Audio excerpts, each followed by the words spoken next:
Our next speaker is Dr. Reni Elewonibi. Dr. Elewonibi is giving us a talk today on using data to address colorectal cancer disparities in Louisiana.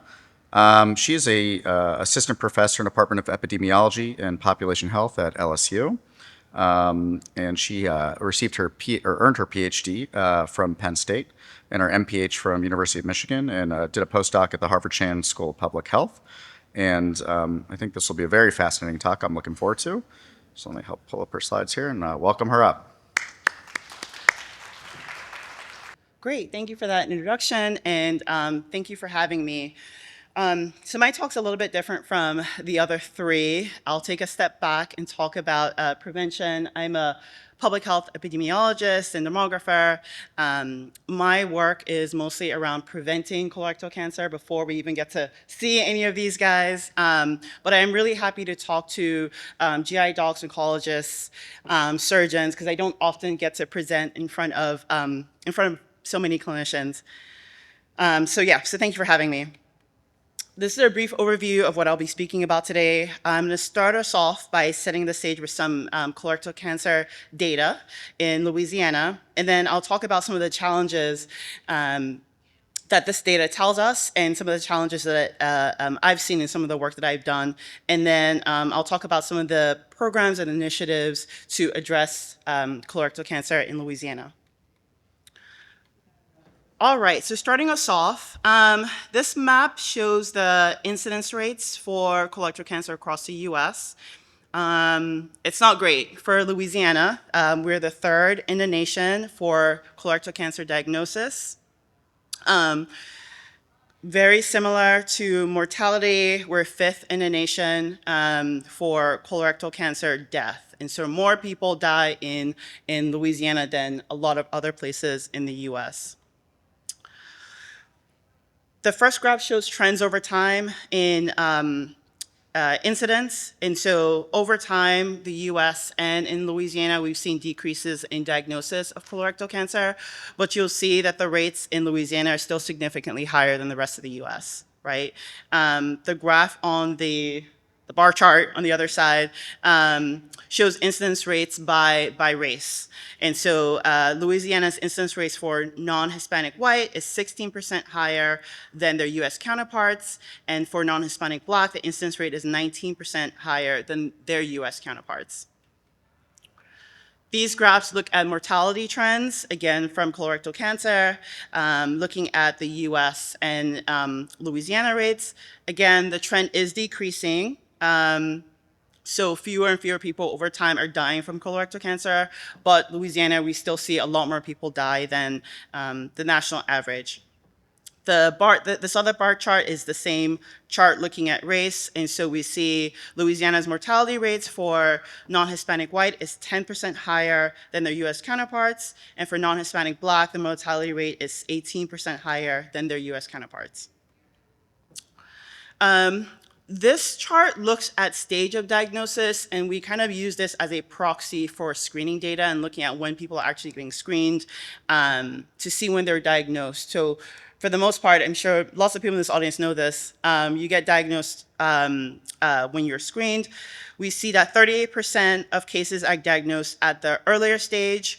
Our goal is really to move, is to identify the regional and distant cases at an earlier stage. So we want this chart to move more this way. We want to catch it earlier, right? That's our goal. This last set of maps looks at geographic differences in colorectal cancer in Louisiana.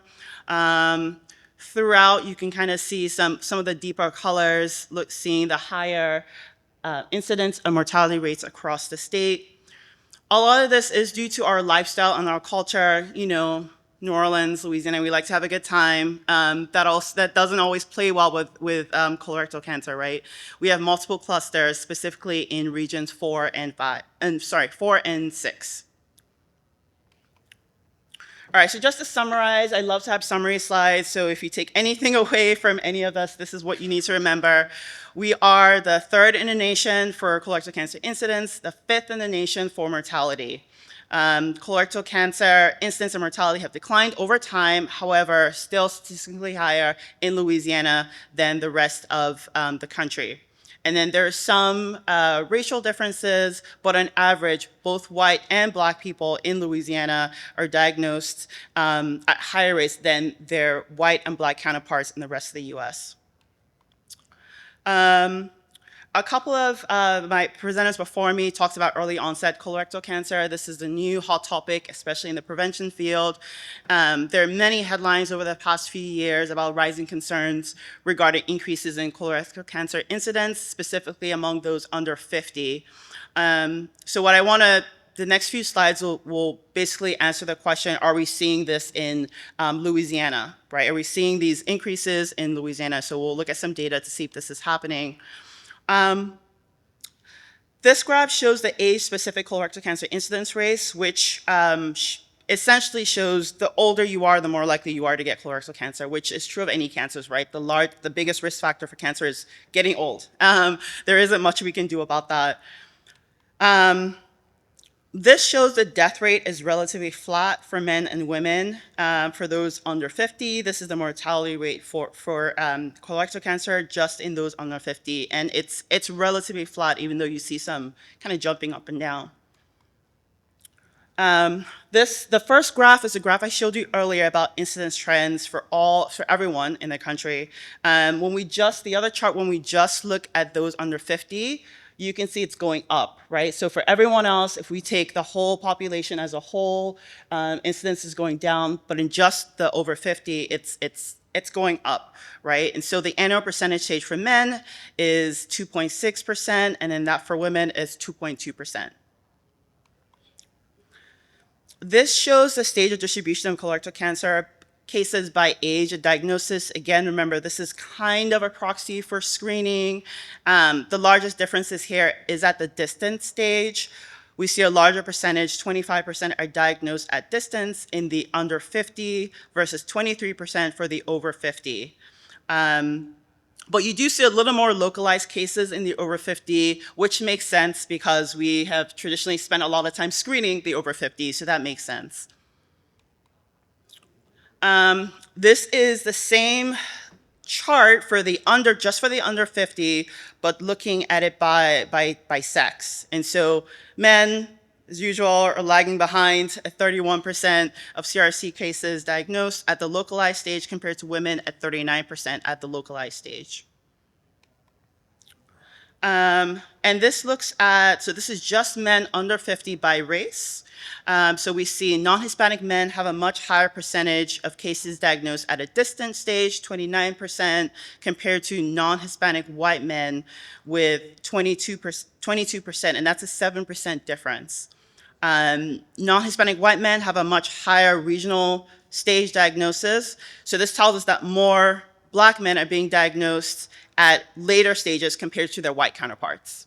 That's what I'm trying to get at with this chart. And then this is the same chart, but for women under 50, we see similar patterns, but not as, the difference isn't as drastic. So it's just a 4% difference, 29 versus 25%.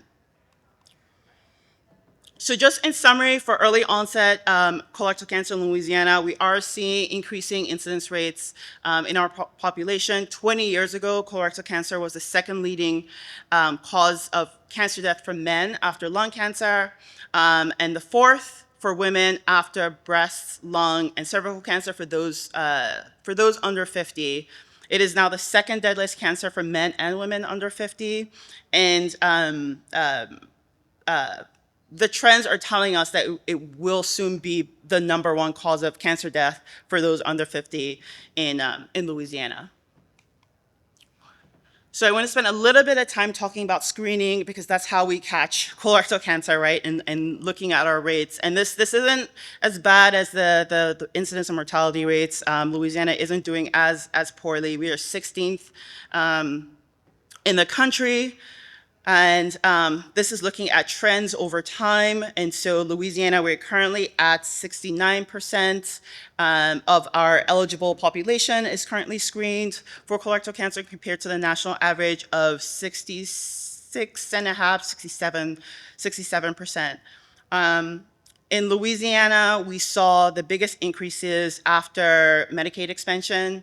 And then, we're doing really well. We hit 74. And then we saw some dips in 2022 in Louisiana and the rest of the country, likely due to COVID and also due to the change in the eligibility criteria for screening. So the screening age, the recommended age used to be 50. It changed, it's now 45. So looking at that a little bit more, this is the most up-to-date data that we have for screening statistics in Louisiana. This is the percentage of the population 45 to 75 who are screened or have been screened and are up to date with screening. It's almost at 70%, but we really want to focus on this 24% that have never had any tests at all. Those are the folks that we need to get. This is that same data, just looking at the 45 to the 49 folks. So these are the people who are newly eligible. You can see there's a big difference. Almost 65% of that population have never had a screening test. Now again, that's understandable since they've just become eligible, a few years ago, but we really want to focus on this age group as well. So this compares 2020 to 2022. I wanted to show this just so we can see what the 50 to 75 age group looks like. It did increase, right, between 2020 to 2022. So again, we really think the decreases overall that we were seeing was due to the drop in eligibility age. This is screening data by race. We see that in Louisiana, we see Black individuals are screened at a higher rate than white individuals, but about the same-ish for those that have never been screened, both Black and white. And then this is, again, the same chart for the younger population of 45 to 49. So the screening data I just showed is population health, population level data. This is screening data from federally qualified health centers across the country. FQHCs, that's the safety net for the uninsured and primarily Medicaid population. This shows the screening rates for all states, and Louisiana, we're falling just below the national average at 39%. This chart shows you that rate over time. So again, screening rates in Louisiana FQHCs are significantly lower than the rest of the US. So again, my little summary slide, colorectal cancer screening rates in Louisiana have increased over time, which is great. We did see some decrease in 2022, but again, those were expected based on what was going on. Louisiana currently ranks 16th for colorectal cancer screening, and our current state screening rate is 69%. We do see lower rates in FQHCs. Again, these are our safety net providers, and only 3 FQHCs in Louisiana have a screening rate above 80%. 80% is the national target for every community, is to have 80% screening rate, and only 3 so far in Louisiana have achieved that. So what does this all mean, and how does this affect the work I do? I want to show you kind of what all these challenges, what all this data, how it makes challenges in both in your work and in my work as well. So this is a map that shows GI providers across the state and the regions across the state, right? The orange bubbles are where all the GI providers are. I'm sure you can all see a huge challenge with this. There are lots of geographic disparities, right? There are only 230 GI docs across the state, and most are congregated in our large urban centers, leaving a lot of people with long transportation distances and costs and other burdens to reach these providers. This is the same map, but along with the federally qualified health centers, there are pins to show where those are located. And the underlying map are late-stage diagnosis. So the deeper color shows where more people are being diagnosed at a late stage for colorectal cancer. So again, lots of geographic disparities. Another challenge is Medicaid reimbursement. Over 30% of the Louisiana population is on Medicaid. We are a high Medicaid state, and Medicaid reimbursements are significantly lower than Medicare and private health insurance, right? So because of that, a large number of GI providers do not accept Medicaid patients. Now, I don't expect anyone to work for free, but this is creating a huge disparity in our population. You can see the screening rate for just the Medicaid population in the 50 to 75 is 38%, right? That's far below the 70% we see at the state average. Another statewide challenge is long wait times. So because there are so few GIs in general, and then even fewer that see Medicaid patients, those patients, especially Medicaid patients, have to wait a long time for their colonoscopy. I've spoken to people who have had to wait 6 to 8 months for a follow-up colonoscopy, right? So they've had a stool test that was abnormal or positive, and now they have to wait for a colonoscopy for 6 to 8 months. Long wait times lead to patient noncompliance and in turn negative health outcomes, right? So late stage diagnosis leading to increased mortality rates. So another summary slide, just to summarize the major challenges that we see in Louisiana, the geographic disparities, colorectal cancer affecting younger populations, especially Black men, demographic disparities, geographic disparities as well, caused by the lack of access to GI docs, cost disparities, mostly around Medicaid coverage for screening and follow-up, and then long wait times.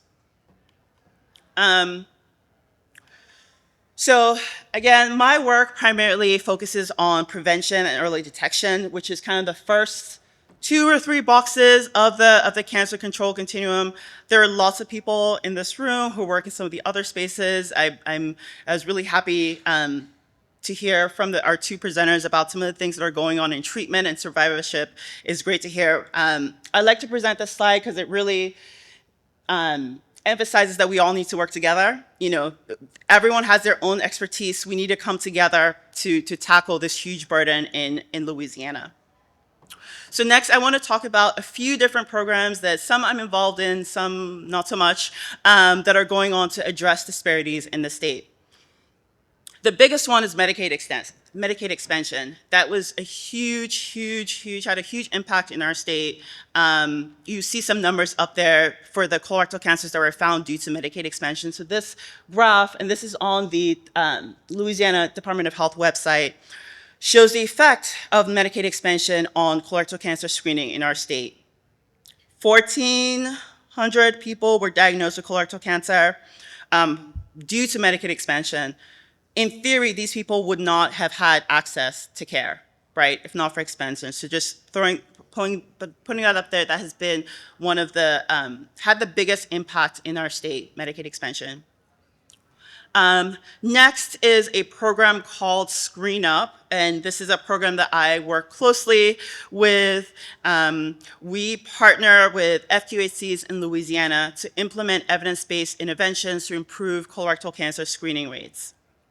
And so over the last 10 years, we've worked with about 18 clinics across the state, and you can see the map of where all the clinics are located. We partner with clinics. We look at what they're currently doing, what their clinic workflow is, and we try to, we have specific interventions, I'll talk about that in my next slide, that we implement in clinics, and all of these are proven to improve colorectal cancer screening rates. If clinics who partner with us, we give them a grant to implement the intervention. We also pay for follow-up colonoscopies. So if a patient gets screened at one of our partner clinics and they have an abnormal stool test, we'll pay for the follow-up colonoscopy and also try and get them, navigated to an appropriate screening location. We also provide professional development services and opportunities for the staff at the clinics. We help them optimize their data. Data is everything, as you can tell. I'm a data girl, but it really is important. If you don't know how well you're doing if you can't track your data. Data also helps you see where you should focus more efforts, right? So we work with clinics to help really optimize their EHR and the data that they use to provide services. And we also provide other tools and resources to support colorectal cancer screening. These are the interventions that I talked about earlier. So this is what we go into clinics and we help them implement if they're not already doing so. We help strengthen them if they are. There are provider reminders, provider assessment and feedback, patient reminders, and reducing structural barriers. Here are some of the successes of our program. Speed up a little bit. Here are some of the successes of our program so far. I won't go through all of these. I'm happy to chat with anyone if you want more information. The first one, Care South Medical. This is a clinic in Baton Rouge. And we worked with them to find a private GI who would clear his calendar once a month to see their patients. That was a great help to them. It was a great help to their patients. So we're hoping to build more relationships like that across the state. This is another program that I'm a part of. It's a patient navigation program. So we hired 3 nurse navigators in-house and trained community health workers across the state in partnerships with the Louisiana Community Health Network organization, essentially to build a virtual navigation system. And so it's accessible by QR code right there. There's a website link. There's also a toll line. So anyone in the public can reach out to any one of our nurses. They'll connect with them, chat with them. If you don't have insurance, if you have insurance, if you just have a question about cancer screening or cancer diagnosis or anything, scan a QR code. You'll reach one of our nurses. You'll fill out a referral form that just asks some basic information about your insurance status, your cancer screening needs, your zip code, and if you're symptomatic or not.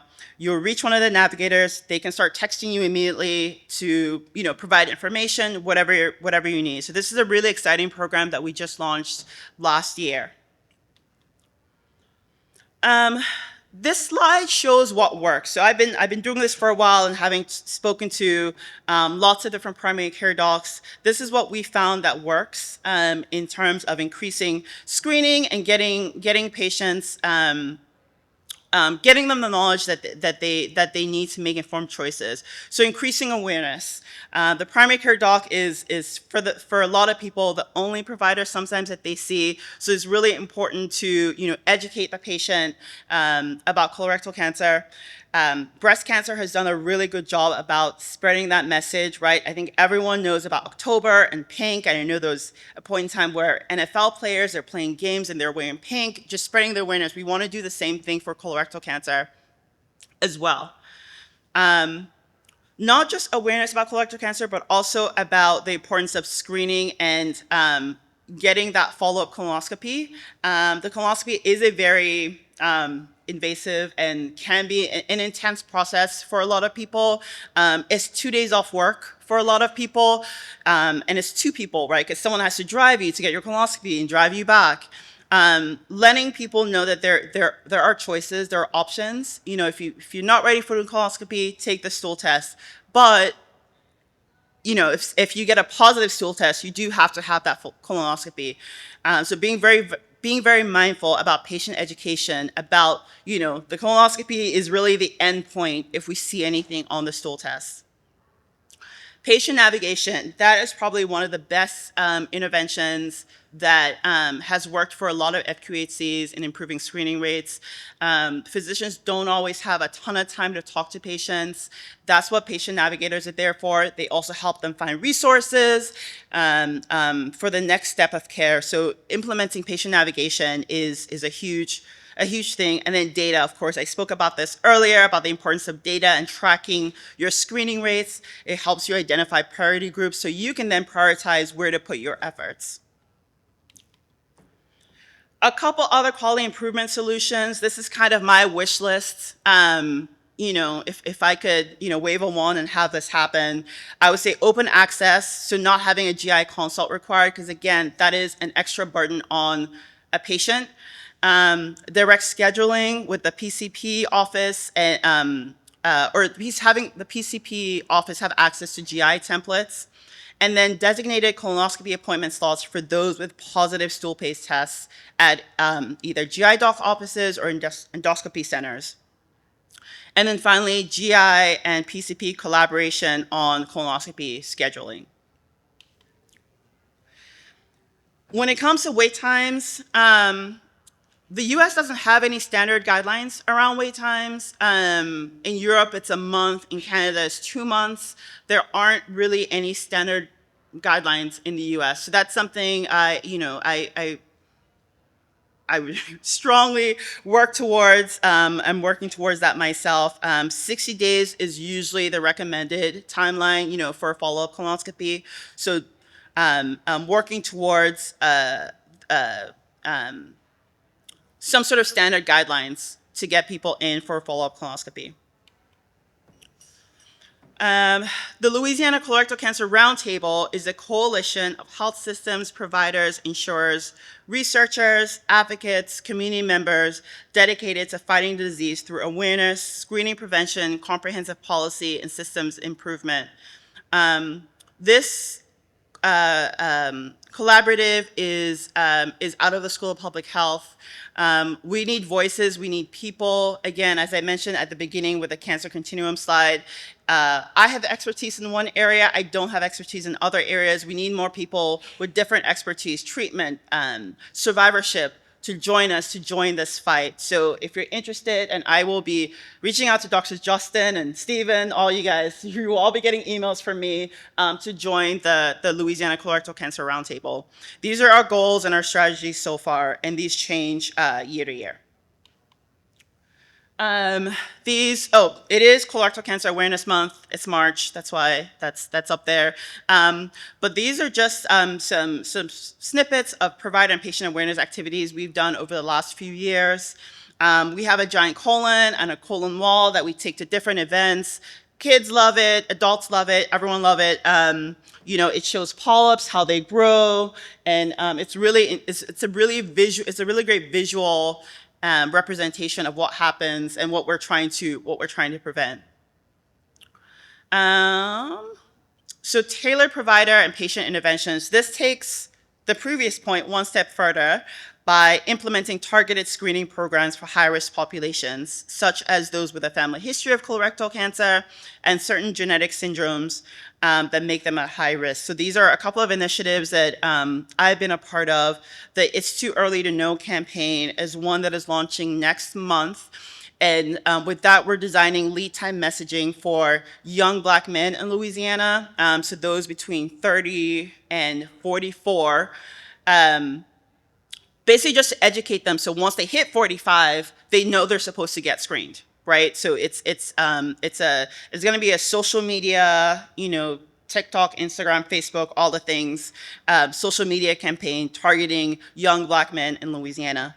And then we've also created a bunch of other resources and professional development options for providers who live in high-risk areas. So that's what's on the other side. These are some posters and things that we created for providers in Region 4. So there are a lot more opportunities. I spent a lot of time talking about patient navigation and how important that is. The importance of patient choice. Again, I understand that the gold standard is a colonoscopy, but not everyone is ready for a colonoscopy. And so letting patients know that there are other choices. There are 2 different types of stool tests. There are a bunch of people outside that will talk to you about the blood test, even though that's an option, but we'll stick with the stool test and the colonoscopy. There are opportunities in genetic testing as well. I think Dr. Stephen talked a little bit about genetic testing, and then just creating a network that cares. There's a lot of misinformation about healthcare in the news and the media, and I think one of the ways to build trust is for people to know that we care about them, right? So building a network that cares is another opportunity. This is my last slide, just to summarize everything, how to reduce colorectal cancer. These are my 4 recommendations. Targeted screening programs, so implementing targeted screening programs for high-risk populations, such as those with a family history of colorectal cancer or certain genetic syndromes. Healthy lifestyle promotion. Again, I know it's tough. Louisiana, Mardi Gras, king cake, they're all delicious, but we really need to focus on promoting healthy lifestyle and making healthy choices when possible. Access to healthcare. So improving access to healthcare services, particularly for the uninsured, the underserved populations is really important.